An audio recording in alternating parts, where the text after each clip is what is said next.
Deus, Senhor Deus, aqui reconhecendo a Tua grandeza e a necessidade que temos, ó Senhor, de ouvir as Tuas palavras e sermos, ó Senhor, confrontados e confortados e consolados, ó Senhor Deus, por meio dela. Estamos aqui mais uma vez para ouvir a Tua voz. Por isso, tem misericórdia, Senhor, de nós. Nos dá, Senhor Deus, ouvi-la no dia de hoje. Nos faz, ó Senhor Deus, cientes e conscientes, por meio do Teu Espírito, daquilo que o Senhor está falando, e faça com que essa palavra fique gravada em nossos corações. Que ela possa estar, Senhor Deus, agindo, Senhor, no nosso ser, nos fortificando, Senhor Deus, fazendo-nos cada dia mais parecidos, ó Pai, sendo transformados à imagem de Cristo, parecidos com Ele. Que a Tua palavra não seja em vão, Senhor, na vida dos Teus servos, na vida dessa igreja, na vida do pastor dessa igreja, da liderança dessa igreja, de cada irmão, de cada criança aqui, Pai. Que o Senhor tenha misericórdia de nós, ó Pai. E apesar, ó Pai, da nossa fraqueza, muitas vezes da nossa infidelidade, tem misericórdia de nós e planta a Tua palavra, Pai, como permanente em nosso coração. É o que nós pedimos, ó Pai. Queremos viver e mais, ter coragem de viver por meio dos Teus mandamentos. É o que nós pedimos. Dá-nos essa coragem em nome de Jesus. Amém. Queridos, vamos abrir a palavra do Senhor em Provérbios capítulo 14. Na semana passada nós falamos do verso 4, hoje nós vamos dar continuidade, vamos nos deter ao verso 5, Mas mais uma vez eu quero fazer a leitura como um todo, fazer uma retrospectiva do que falamos na semana passada, E qualquer dúvida que os irmãos tiverem, deem uma olhadinha, no Facebook, no YouTube da igreja, para reverem a pregação. Diz assim a palavra do Senhor: a mulher sábia edifica a sua casa, mas a insensata com as próprias mãos a derriba. O que anda na retidão teme ao Senhor, mas o que anda em caminhos tortuosos esse despreza. Está na boca do insensato a vara para a sua própria soberba, mas os lábios do prudente o preservarão. Não havendo bois, o celeiro fica limpo, mas pela força do boi a abundância de colheitas. A testemunha verdadeira não mente, mas a falsa se desboca em mentiras. O escarnecedor procura sabedoria e não encontra, mas para o prudente o conhecimento é fácil. Foge da presença do homem insensato, porque nele não divisarás lábios de conhecimento. Nós vimos na exposição passada que o verso 4 apresentava o ponto médio dessa primeira subunidade do verso 14. E nós dissemos que quando isso ocorre, o ponto central da subunidade se dá ali.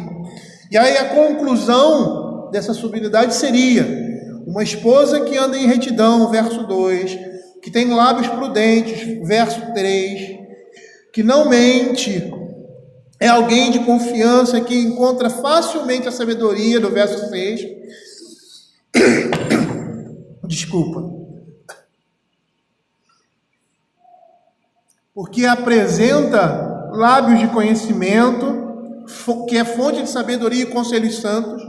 Ela é alguém que trabalha com as próprias mãos e aumentará a riqueza de uma casa pela força de suas virtudes e por meio de sua administração no lar. Nós vimos que Matthew Henry ele faz um comentário a respeito disso, dizendo que a negligência na administração é o caminho para a pobreza, o contrário do que é visto em Provérbios 31, que nós lemos lá, na semana passada, e vimos ali a atividade daquela mulher, como dona de casa, como senhora do seu lar. E aí nós vimos que esse verso, em geral, censura aqueles que querem viver à custa de outros e não querem trabalhar duro, mas querem ter lucro, um lucro que venha de um trabalho fácil, sem nenhum esforço.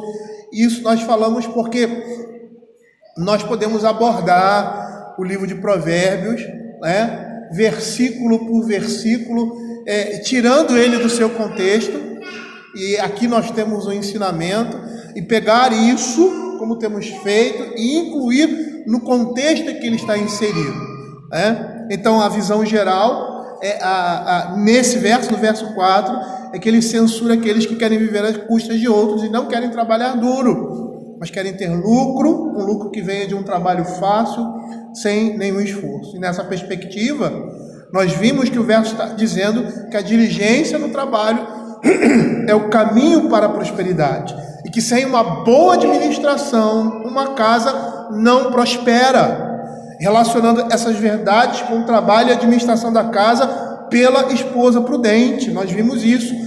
E aí nós vimos que o trabalho diligente de nossas esposas, seu cuidado com a casa, a administração do lar e das riquezas depositadas no lar para que ela administre, é imprescindível para o sucesso de uma família. Ou seja, o trabalho duro de uma esposa em sua casa determina também a prosperidade do lar.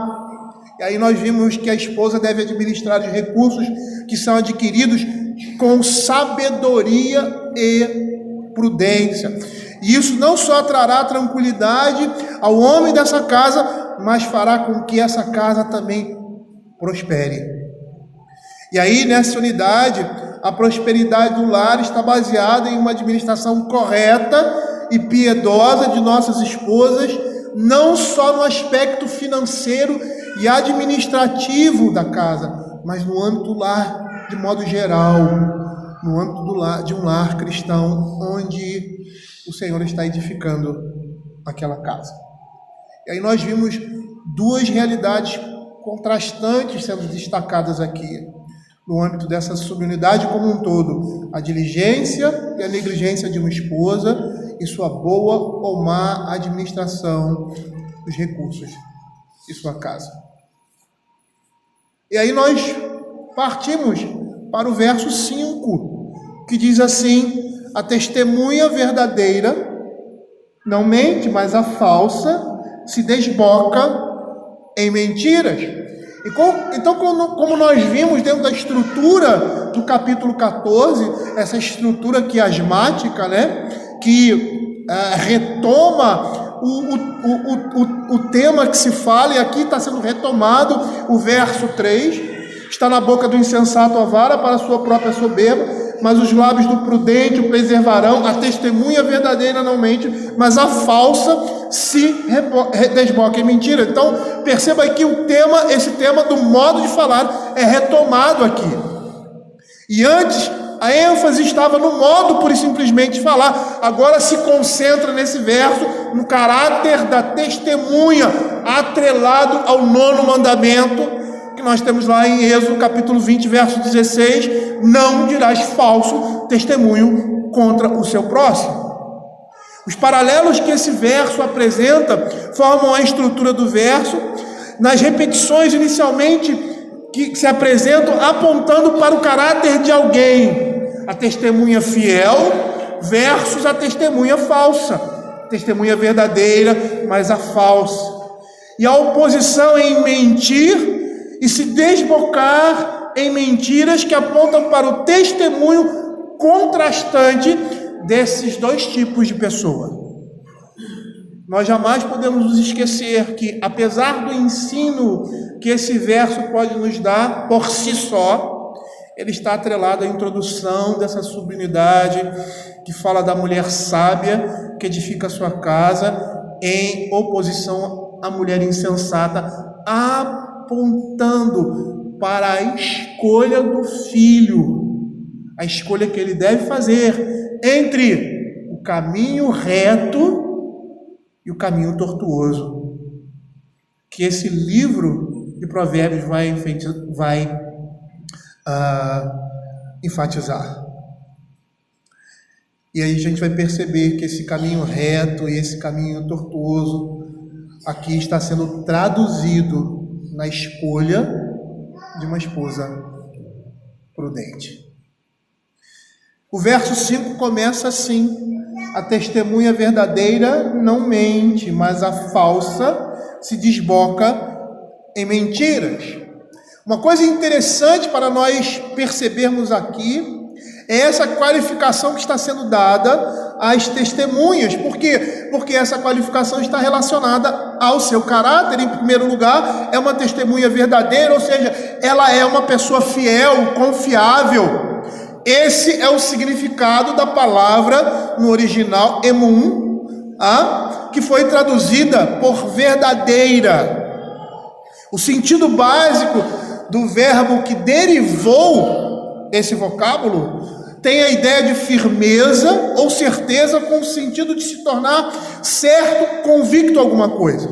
E todos esses sentidos apontam para o caráter de alguém. Em geral, nós confiamos e cremos em pessoas que se mostram confiáveis por meio do seu procedimento. É assim que fazemos? Veja o que Matthew Henry diz a respeito disso. Ele diz assim: na administração da justiça, grande parte depende das testemunhas, e por isso é necessário para o bem comum que as testemunhas tenham princípios. Esses princípios são determinantes na vida de uma pessoa. São esses princípios que vão mostrar, dentro do contexto que nós estamos vendo aqui, se ela é uma testemunha fiel ou se é uma falsa testemunha. E quais são os princípios que regem a vida do crente? Quais são? A palavra de Deus. Perceba como isso é essencial. Por isso que a ênfase do livro de Provérbios é aquilo que toda a Escritura vai dizer e que, com propriedade, Deuteronômio capítulo 6, acho que é o verso 7, 6 ou 7 vão dizer: estas coisas estarão no teu coração. E é isso todo o tempo que Salomão está falando para o seu filho, ou seja, Deus está falando para nós, que essas coisas devem estar no nosso coração. Elas devem formar o nosso caráter. O nosso caráter deve ser formado por uma ideologia. E que ideologia é essa? A sã doutrina. Precisamos viver por meio de uma cosmovisão bíblica. E por que isso? Porque uma testemunha fiel não vai mentir, nem vai ousar dar um testemunho falso, ainda que mínimo que seja, nem por boa vontade, nem por má vontade. Essa pessoa não dirá algo que não corresponda a tudo que sabe, ainda que possa agradar ou desagradar assim. E por que ela vai fazer isso? Porque ela teme ao Senhor. Essa é a diferença marcante que o escritor do livro de Hebreus quer enfatizar. E isso deve nos lembrar também que não existe motivo que possa nos levar a não dizermos a verdade, a sermos honestos com o nosso próximo. Perceba que ela é uma testemunha honesta. Por quê? Porque é santa, e a sua santidade provém de uma sabedoria divina, que o livro de Provérbios vai apontar.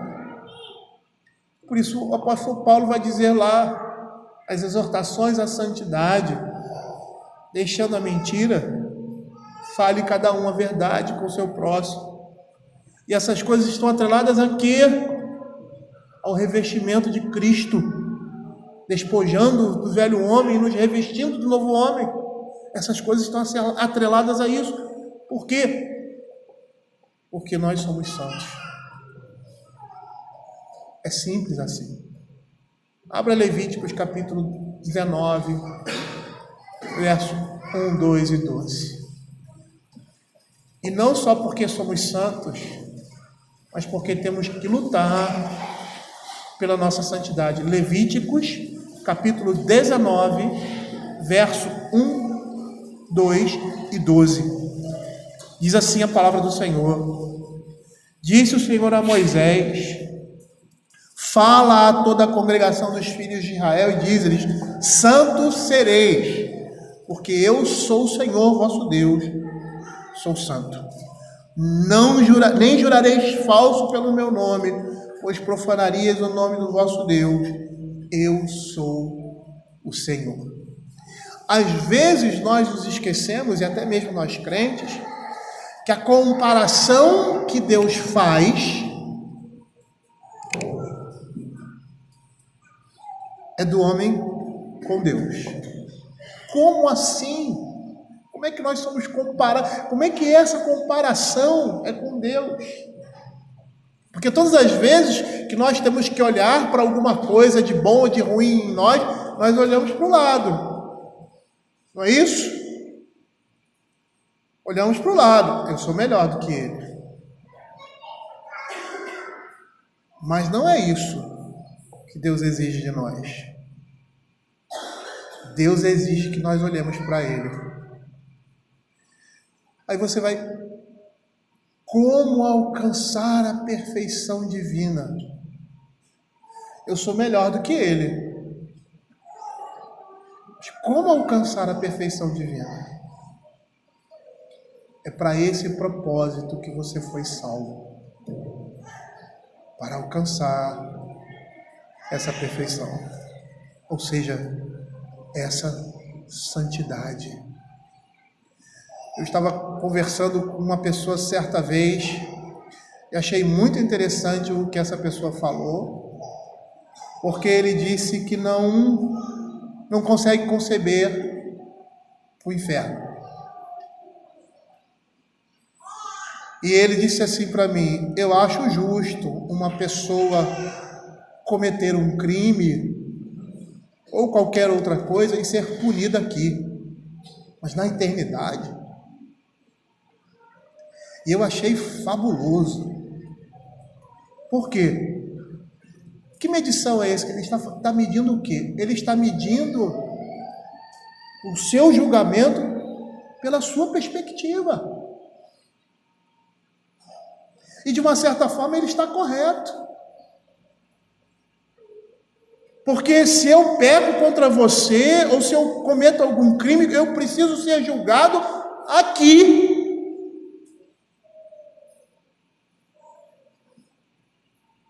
Mas desconhece que todo pecado é contra Deus. E o pecado tem um valor eterno.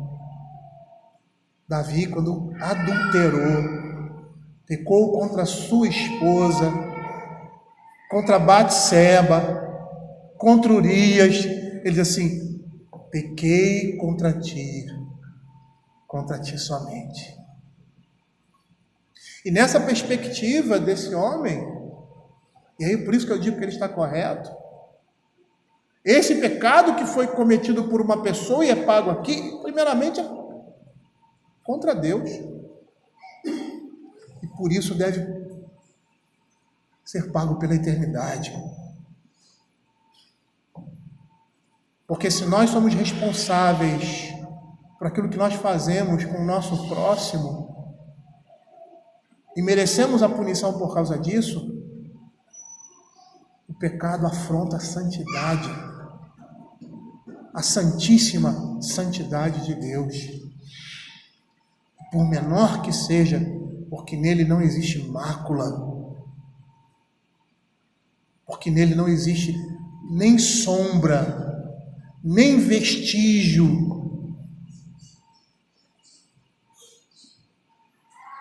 Todo pecado é hediondamente contra essa santidade e merece ser castigado na dimensão do que ele significa.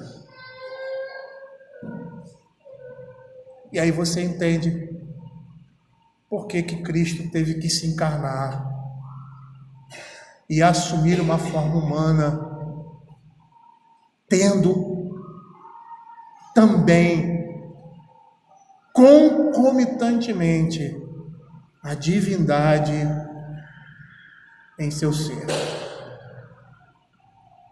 Aí você entende, começa a entender, porque o preço foi pago com sangue, que apesar de humano, é eterno. Santo sereis, porque eu, o Senhor vosso Deus, sou santo. Por isso, nem jurareis falso pelo meu nome, pois profanarias o nome do vosso Deus. Eu sou o Senhor. Eu me lembrei de um exemplo agora muito interessante. Minha esposa sempre fala, né? E diz assim, e é uma coisa certa, né? Se você for colocar um piso na sua casa, não coloque um piso branco. Coloque um piso branco no banheiro, que é um lugar de higiene. Mas em casa, nos quartos, não que não seja um lugar de higiene, mas ali você há uma circulação maior e tal, né? Facilita para limpar, né? A gente pena para limpar lá em cima o branco. Mas por que os hospitais têm azulejos brancos? Porque os banheiros geralmente são para se detectar o mínimo de sujeira, o mínimo de contaminação. Por quê? Porque aquele lugar ali deve ficar extremamente limpo, para que não haja doenças. Nós podemos comparar isso com a santidade de Deus, porque uma mínima sujeira, um mínimo pecado aos nossos olhos torna-se discrepante diante da santidade daquele que é Senhor sobre todas as coisas. Por isso, meus irmãos, esse é um dos motivos pelo qual não podemos jamais ser uma testemunha falsa. Por quê? Porque nós fazemos parte do povo de Deus, nós fazemos parte do seu corpo, somos o rebanho do seu pastoreio, somos povo santo, e se agirmos assim, estaremos maculando o nome de Deus e tomando o nome dele em vão. Veja o que Mateus capítulo 5, verso 33 vai dizer. Também ouviste o que foi dito aos antigos: não jurarás falso, mas cumprirás rigorosamente com o Senhor os seus juramentos. Isso está atrelado a Êxodo 20:16, que nós lemos no início, que é o 9º mandamento: não dirás falso testemunho contra o teu próximo. Veja o que o Catecismo Maior diz sobre o 9º mandamento, na pergunta 144. Quais são os deveres exigidos no 9º mandamento?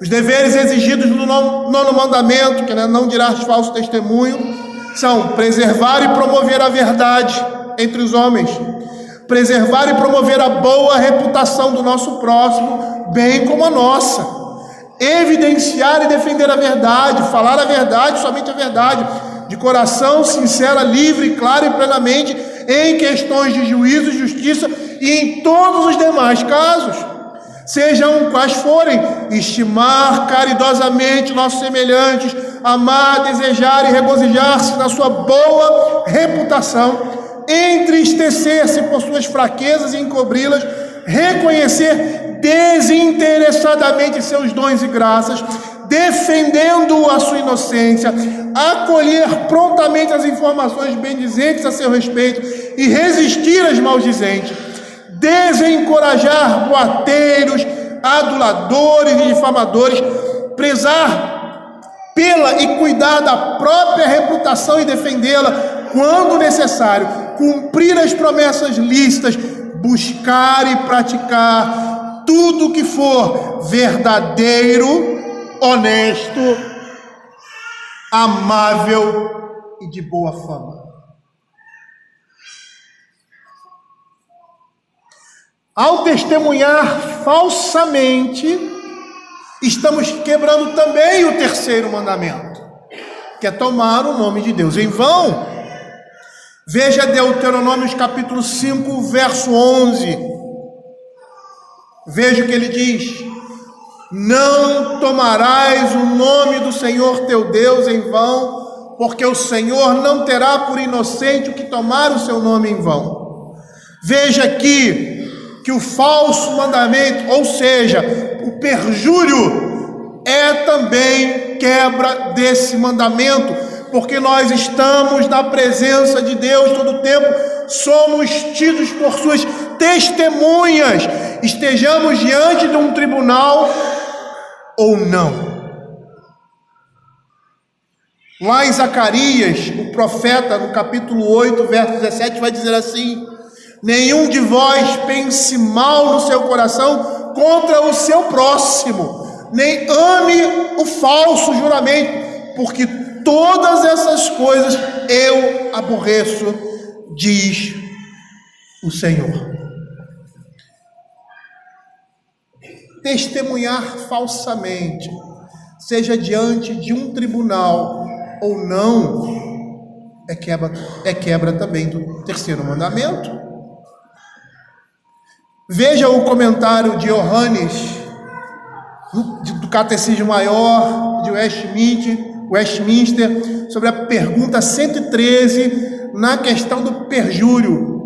O Catecismo Maior diz assim, pergunta 113, quais são os pecados proibidos no terceiro mandamento? Os pecados proibidos no terceiro mandamento são: não usar o nome de Deus conforme se requer, abusar dele para menção ignorante, vã, irreverente, profana, supersticiosa ou ímpia, ou usar indevidamente os seus títulos, atributos, ordenanças ou obras pela blasfêmia ou perjúrio. E aí Johannes explica o que é perjúrio. Ele diz assim: perjurar é o pecado de declarar falsidade sobre os juramentos, isto é, invocar a Deus como testemunha daquilo que juramos ser verdade, quando na realidade dizemos uma mentira. Não é pequeno o insulto que se lhe faz ao se jurar falso pelo seu nome, e portanto a lei chama isso de profanação. O que resta do Senhor se despojar da sua verdade? Ele assim deixa de ser Deus. Ele certamente tem sido despojado dela quando fazem de o patrocinador e o aprovador de uma falsidade. Não podemos invocar a Deus para que seja testemunha da nossa declaração, sem reivindicarmos a sua vingança sobre nós, se fomos culpados de perjúrio, diz Calvino. Então, quando você, que é reconhecido como homem que teme ao Senhor, mente, a tendência daquela pessoa que está sendo alvo dessa declaração é crer em você. E por quê? Porque você teme a Deus. Que responsabilidade é nossa? Porque todos falhamos nisso. Quantas vezes já demos desculpas para os nossos cônjuges, para os pastores, para os amigos, para os nossos patrões, que não são necessariamente mentiras, mas que não é a verdade. É um desdobre. Eu não estou mentindo, mas a realidade não é aquela, por mais que ela se manifeste. Aquela não é a verdade verdadeira. E aí estamos sendo uma testemunha falsa.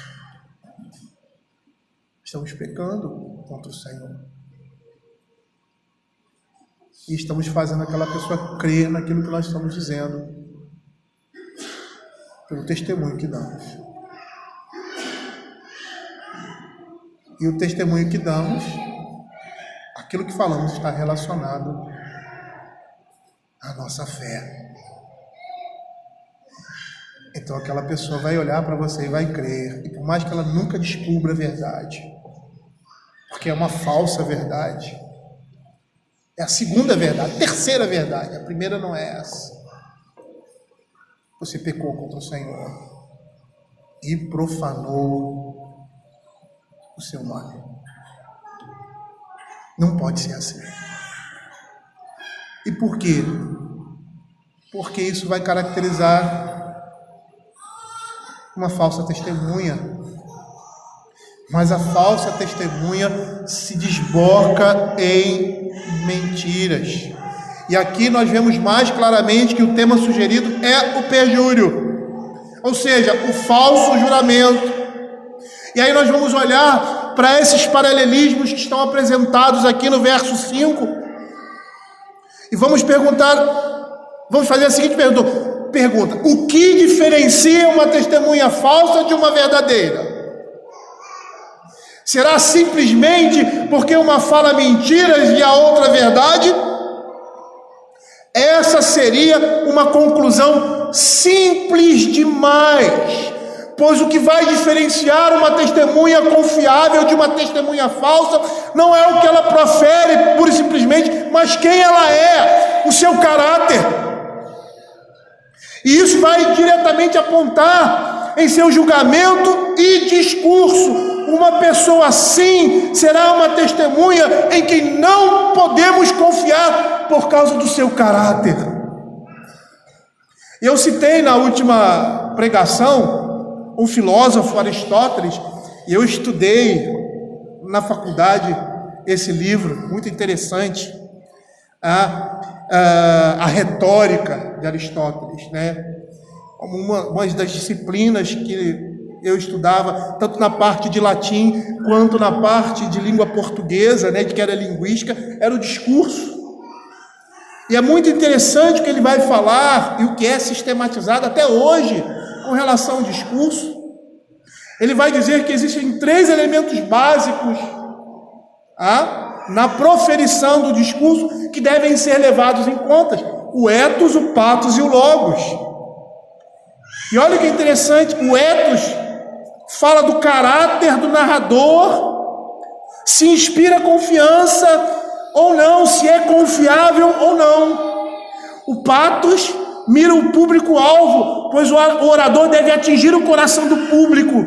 Quem é esse público-alvo? O que eu vou falar, né? E como eu vou mover aquele grupo para aceitar aquilo que eu estou dizendo. E o último é o logos, que é a forma do discurso, é a retórica em si, que serve para convencer por meio dos argumentos. E o que eu acho interessante nessa estrutura retórica e do discurso que até hoje é utilizada é a questão do ethos. Por quê? Porque é muito importante na questão do discurso o caráter do orador. Se ele não inspirar confiança ou não for uma pessoa confiável, e na época de Aristóteles as coisas se discutiam em praça pública, é o que nós temos como democracia. As coisas eram decididas em praça pública, se a cidade ia entrar em guerra ou não, se ia tomar uma decisão que ia influenciar toda a comunidade. E os oradores, eles se apresentavam e eles deveriam dominar essa prática, essa estrutura. E uma das estruturas muito essenciais no discurso era esse caráter do orador. Ele deveria parecer confiável, mas não só parecer confiável, mas ser confiável. Por quê? Porque se ele não inspirar confiança, se ele não for uma pessoa confiável, o seu discurso será desprezado. E aí, no contexto grego, eles não iriam sair para a guerra. Isso poderia ser a destruição deles, se isso era o que deveria ser feito. Ou poderia ser a ruína, se isso não deveria ser executado. Por quê? Porque o ethos era importante. Porque não se pode acreditar nem confiar em pessoas que não inspiram confiança, ou seja, que não demonstram isso pelo seu caráter. Quer ver isso na Escritura? Abra 1 Reis, capítulo 22, verso 12 a 16. Aliança de Josafá e Acabe, que ele vai consultar profetas. 1 Reis 22, 12 a 16. Acompanhe comigo aqui. Eles estão saindo para a peleja e Josafá, que é o reino do sul, se alia a Acabe, que é o reino do norte. O reino do sul, apesar do seu comportamento dúbio, era um reino fiel. O reino do norte havia se desviado desde o início com Jeroboão. Veja aí o que diz. Todos os profetas profetizaram assim, ou seja, eles vão sair a peleja, e quando se sai a peleja, se consulta o Senhor, se consulta o Deus, melhor dizendo, do povo. Todos os profetas profetizaram assim: sobe a Ramote Gileade e triunfarás, porque o Senhor entregará nas mãos do rei. O mensageiro que fora chamar a Milquias falou-lhe, dizendo: eis que as palavras dos profetas a uma voz predizem coisas boas para o rei. Seja, pois, a tua palavra uma palavra de um deles, e fala o que é bom. Respondeu Micaías: tão certo como vive o Senhor, o que o Senhor me disser, isso falarei. E vindo ele ao rei, este lhe perguntou: Micaías, iremos a Ramote Gileade, a peleja, ou deixaremos de ir? Ele respondeu: sobe e triunfarás, porque o Senhor entregará nas mãos do rei. E na realidade, se nós formos entender aqui, ele não contraria a vontade do Senhor, mas ele cria uma situação que agrava aquilo que ele vai dizer. Olha o que o texto vai dizer. O rei lhe disse: quantas vezes te conjurarei que não me fales senão a verdade em nome do Senhor? O que ele quer dizer com isso? Quer dizer que os outros profetas não falavam a verdade em nome do Senhor? E por que ele diz que aquele discurso dele não estava sendo compatível com o quê? Com o caráter dele.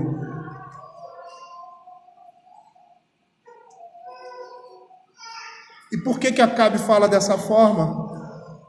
1 Reis, capítulo 22, versos de 5 a 8. Leia aí. Disse mais Josafá, o rei de Israel: consulta primeiro a palavra do Senhor. Então o rei de Israel ajuntou os profetas, cerca de 400 homens. Acabe gostava desse número, 400, 450 lá, com Elisa é 400 aqui, ele gosta de quantidade, E lhes disse: irei a peleja contra Ramote de Gileade, ou deixarei de ir? Disse, porém, Josafá: não há aqui algum profeta do Senhor para o consultarmos? E por que ele diz isso? Porque esses homens não eram confiáveis, porque eles não traziam a palavra do Senhor. Eu não sei aqui se esses profetas são profetas de Baal, mas são falsos profetas, e Josafá reconhece isso claramente. Respondeu o rei de Israel a Josafá: veja por que Acabe injuriou Micaías. Lá no verso 16, respondeu o rei de Israel a Josafá: há um ainda pelo qual se pode consultar o Senhor. Há um. Porém eu o aborreço, porque nunca profetiza de mim o que é bom, mas somente o que é mal. Acabe sabe do seu pecado. Mas a gente não vai avaliar aqui Acabe, mas o que ele está dizendo. E por que ele diz isso? Porque Micaías era um profeta confiável. Era um homem que falava a palavra do Senhor, ele era um profeta do Senhor, porque aqueles que falam da parte de Deus não podem mentir. E perceba aqui que a diferença não está simplesmente em falar a verdade, mas em viver a verdade. E aí eu gostaria de abrir um parêntese e falar dos irmãos, para os irmãos, que era por isso que os hipócritas eram tão abomináveis para Cristo. Por quê? Porque eles mostravam o que não eram, enganando pessoas modestas. Por isso o juízo de Deus era tão duro sobre os hipócritas. E há uma passagem na vida do Senhor Jesus que mostra isso claramente, e que aparentemente pode não ter muito a ver com a investida ou o discurso tanto de João Batista como de Jesus contra a hipocrisia desses homens, mas mostra a realidade deles. Lá em Marcos capítulo 11, verso 12. Olha que interessante.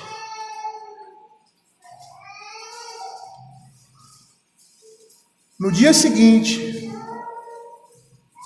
quando saíram de Betânia, verso 12 em diante, teve fome. E vendo de longe uma figueira com folhas, foi ver se nela, porventura, acharia alguma coisa. Aproximando-se dela, não achou senão folhas, porque não era tempo de figos. Então lhe disse Jesus: nunca jamais coma alguém fruto de ti. E seus discípulos ouviram isso. Aqui nós temos uma passagem muito interessante que vai apontar para a hipocrisia e o comportamento daqueles que são hipócritas, por uma testemunha verdadeira ou por uma testemunha falsa. Por quê? Eu não sou muito entendedor de agricultura, mas quando você provavelmente olha uma árvore com folhas, a perspectiva, qual foi a perspectiva de Jesus em direção lá? Eu vou pegar um fruto, porque essa árvore está linda, essa árvore tem folhas, então ela deve ter frutos, e eu vou lá. E aí quando ele chega lá, ele vê que ela não tem. Ele foi enganado pela sua visão, podemos dizer assim, e por isso ele amaldiçoou aquela figueira. Por quê? Porque ela estava dizendo assim: vem para cá que aqui tem fruto, você vai se deleitar com o que eu produzo, com aquilo que eu estou dando, com aquilo que eu sou, venha. E aí a pessoa vai lá e olha e não tem nada. Se ela não dá fruto, é bonita, mas não dá fruto, ela é desprezada.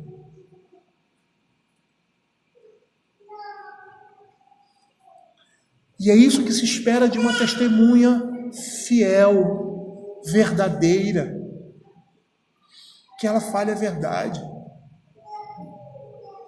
que ela seja íntegra.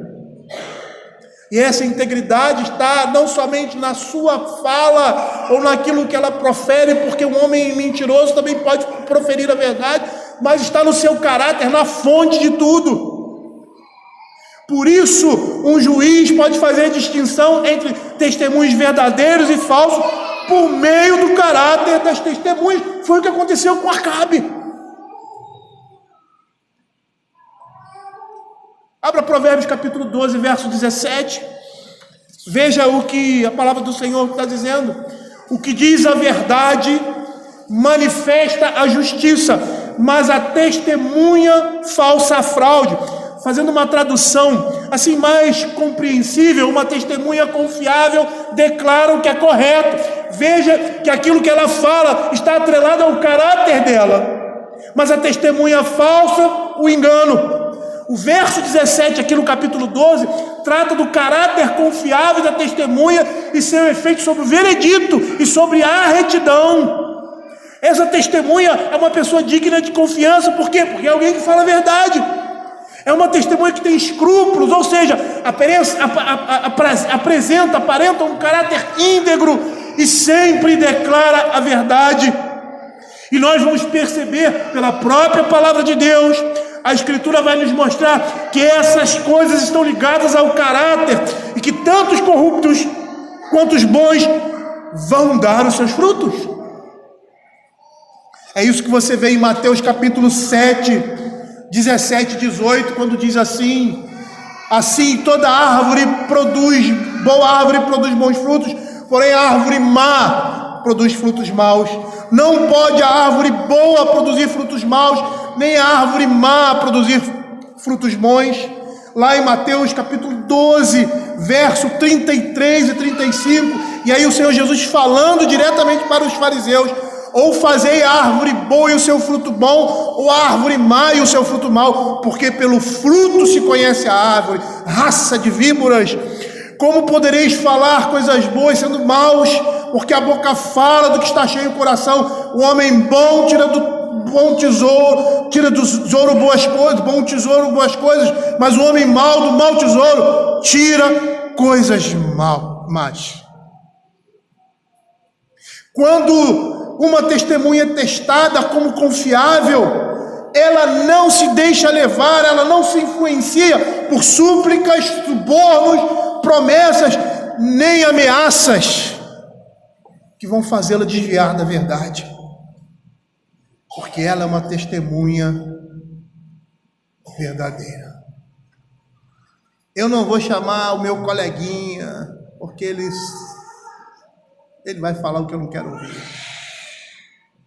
que eu sei o que às vezes eu não posso fazer, posso nem saber o que eu tenho que fazer, mas o que eu não posso fazer eu sei.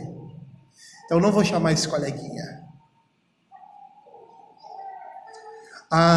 Quando eu precisar de alguém para confirmar o meu testemunho, eu vou chamar fulano de tal, não só porque ele presenciou a situação ou sabe da situação, mas porque ele é alguém que eu posso confiar. Meffer, ele faz um comentário assim, ele diz assim: a testemunha falsa que admite subornos e é influenciável e amedrontável se desboca em mentiras e não se limitará a isso, nem se assustará com isso, com tanta prontidão e certeza, como se tudo o que dissesse fosse verdade. Eu gostaria de concluir, queridos. Abra aí Tiago capítulo 3, versos 10 a 12. Alguns irmãos dizem que quando eu falo isso tem mais meia hora de fala. Diz assim: de uma só boca procede bênção e maldição, meus irmãos. Não é conveniente que essas coisas sejam assim. Acaso pode a fonte jorrar do mesmo lugar o que é doce e o que é amargoso? Acaso, meus irmãos, pode a figueira produzir azeitonas ou a figueira figos? Tampouco fonte de água salgada pode dar água doce. Lembrando desse texto aqui, eu me lembrei de um filme. E esse filme é chamado de Um Mentiroso. Alguns já conhecem aqui. E ele é um advogado, nada contra os advogados, mas ele não é um advogado muito honesto. E aí acontece alguma coisa lá, o filho dele faz um pedido em frente ao bolo de aniversário, porque o pai dele falava as coisas para ele e nunca cumpria. E aí, daquele momento em diante, ele não consegue mentir. Porque a profissão dele, na perspectiva dele, o fazia mentir constantemente. Porque a profissão dele, numa perspectiva certa, vai fazer o homem se alinhar com a verdade. E engraçado que algumas coisas ele não falava, as pessoas perguntavam, ele não falava. Por quê? Porque ele ia dizer a verdade. E aquela pessoa não ia gostar. Mas ele não se segurava, E aí eu não estou entrando nem no mérito da coisa, da sabedoria ou não, mas o fato é que ele não segurava e falava a verdade.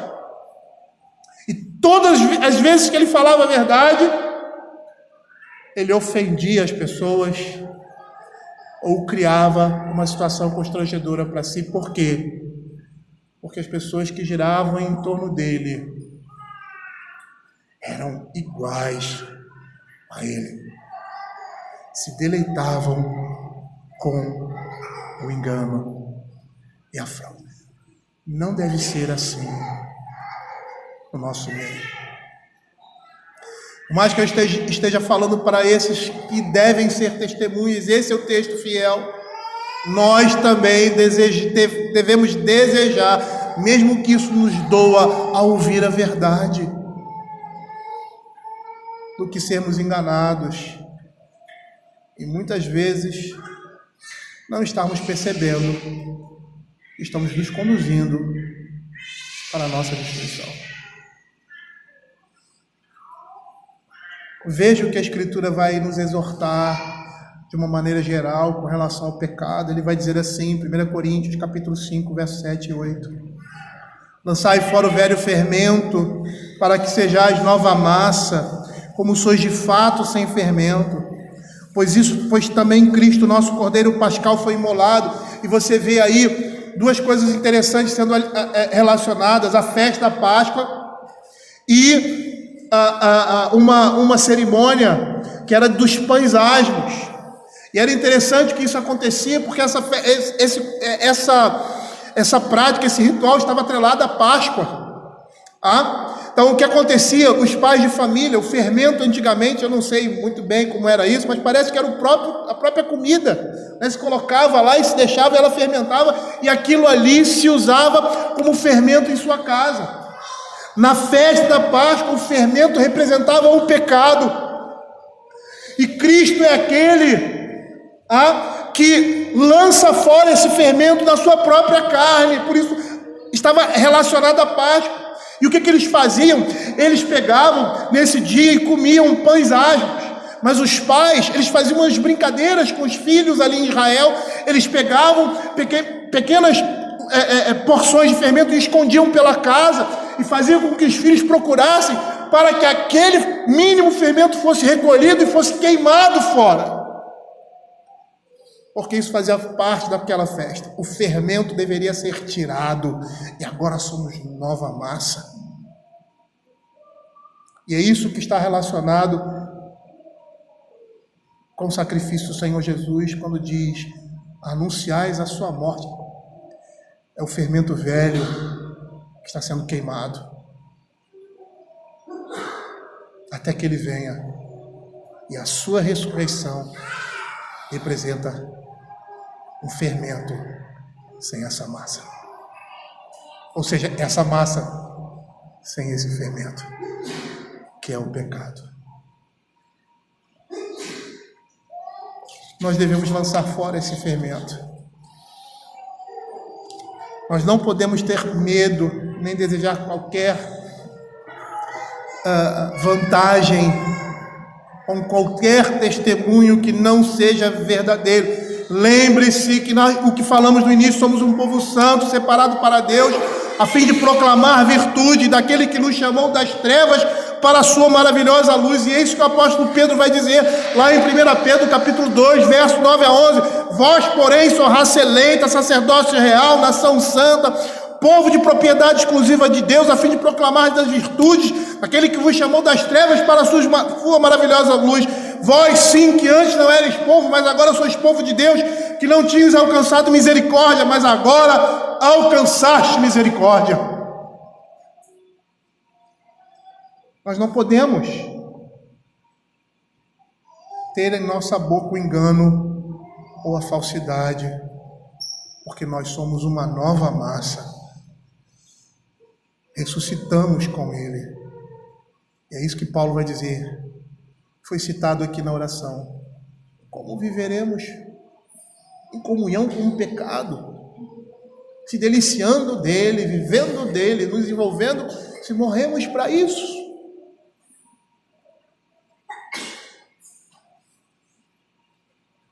E eu gostaria de terminar essa nossa exposição, agora chamando a atenção da igreja, não para o versículo em si, mas relacionando a unidade. Eu gostaria de falar aos irmãos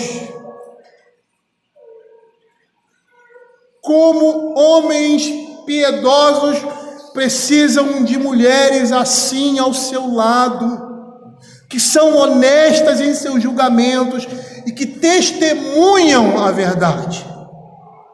E eu gostaria de dar um exemplo. Porque, como eu falei no início, por mais que nós possamos destacar esse texto e falar dele sem levar em consideração o seu contexto, quando nós inserimos dentro desse contexto, o entendimento e o significado se amplia, principalmente porque ele é pontual. Ele diz ao filho: a mulher sábia edifica a sua casa, mas a insensata com as próprias mãos a derriba. E aí eu poderia dizer que não são poucas as esposas que ficam a favor de seus filhos em situações de pecado e escondem isso de seus maridos, dando um testemunho falso a respeito de algum procedimento de seus filhos. E com isso, ao invés de unir a família, com esse procedimento, elas fomentam a divisão dentro do lar, que deveria estar unido com uma única direção. E assim, essas mulheres estão agindo de forma insensata, trazendo sobre essa casa a destruição com as suas próprias mãos. E eu vou permitir, vamos dizer assim, se eu posso fazer isso, que os irmãos estejam fuçando a mente de vocês, principalmente as mulheres. Não porque as mulheres sejam assim e os homens não são. Nós estamos falando em pecados. E perceba que apesar dele estar no início da sublimidade, falando diretamente às mulheres, chamando a atenção do filho para uma mulher prudente, perceba que todas as outras coisas estão no masculino, dando a ideia de que não são pecados específicos de mulheres, mas são pecados de uma natureza corrompida. Sonde aí o seu coração, olhe dentro de você. Quando você foi uma testemunha dentro da sua casa que não falou a verdade, e perceba que você está contribuindo para a destruição do seu lar. Mas sabe o que é interessante? O texto aqui está falando de um homem piedoso que busca uma esposa piedosa. E a Escritura vai mostrar que nós que estamos em Cristo Jesus somos esses, mas que somos tendentes a essas coisas. Ou por ignorância, ou por rebeldia. E que se for por uma coisa ou outra, o que nós precisamos fazer? Mais uma vez eu vou me utilizar do livro de Provérbios, porque somos santos. O que encobre 28, 13 e 14. As suas transgressões jamais prosperará, mas os que a confessem e deixam alcançará misericórdia. Feliz o homem constante no temor de Deus, mas o que endurece o coração cairá no mal. Esse é o caminho do temor a Deus.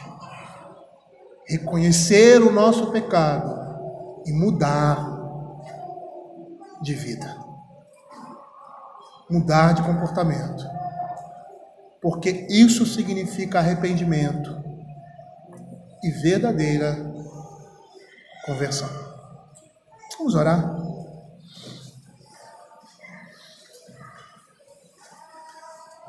Senhor Deus Pai Todo-Poderoso, queremos te pedir, ó Senhor, que a Tua palavra, Senhor, esteja sendo gravada em nossos corações e que possamos, ó Pai, estar sendo impactados, ó Senhor Deus, estimulados, ó Pai, para vivermos uma vida em santidade e olharmos para aquilo que é pecaminoso e não nos utilizarmos dessas coisas, ó Pai. A Escritura está nos avisando, nos exortando a, em situações como essa, não agirmos assim, porque somos testemunhas de Cristo, somos servos do Senhor. Por mais que as situações e circunstâncias nos levem diante dessa opção, que nós, como crentes, jamais possamos nos valer dela. E se assim agirmos, que o Teu Espírito Santo, Senhor Deus,